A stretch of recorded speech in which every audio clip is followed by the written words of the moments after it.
ఇప్పుడు ఒక బిగినర్ ఉన్నాడు సార్, ఓకే. అతని ఫీల్డ్లో ఎంటర్ అవ్వాలంటే అతనికి ఏమేమి స్టెప్స్ కావాలి అంటే ఫస్ట్ మైండ్లో ఏమేమి ఉండాలి అతనికి? మీరు వేరే ఏ పనికి పోయినా మ్మ్. స్పెషల్లీ జాబ్ తీసుకుంటే ఓకే. అక్కడ కొన్ని మినిమం క్రైటీరియా ఉంటాయి.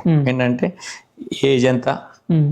క్వాలిఫికేషన్ ఏంటి, ఎక్స్పీరియన్స్ ఏంటి. ఓకే. కదా, ఒక బిజినెస్కి వెళ్ళాలంటే కంపల్సరీగా పెట్టుబడి ఏంటి, ప్రొడక్ట్ ఏంటి, లొకేషన్ ఏంటి, ఏరియా ఏంటి, ఓకే. దీనిపైన బిజినెస్ డిసైడ్ అవుతుంది. అవన్నీ ఫుల్ఫిల్ చేస్తేనే, అవన్నీ ఉంటేనే ఆ లైన్ లో ఎంటర్ అవ్వచ్చు, లేకపోతే కాలేము. ఓకేనా. బట్ అదే విధంగా వెస్టీజ్ బిజినెస్ చూస్తున్నప్పుడు దీంట్లో ఇవి ఏది అక్కర్లా. ఓకే. ఓకేనా. మీ ఏజ్ ఏంటి, అబో కావాల్సిన రెండు క్వాలిఫికేషన్స్ ఏంటంటే 18 years అబో ఉండాలా, ఓకే. మీ శ్వాస ఆడుతూ ఉండాలా, బతికి ఉండాలా. ఓకే. ఓకేనా. ఆ రెండు ఉంటే చాలు. అవునా కదా. మీ చదువు ఎంత, మీ బ్యాక్గ్రౌండ్ ఏంటి, మీకు ఇన్కమ్ ఏంటి, మీరు పొట్టిగున్నారా, గట్టిగున్నారా, తెల్లగున్నారా, అవన్నీ ఏం చూడబడవు.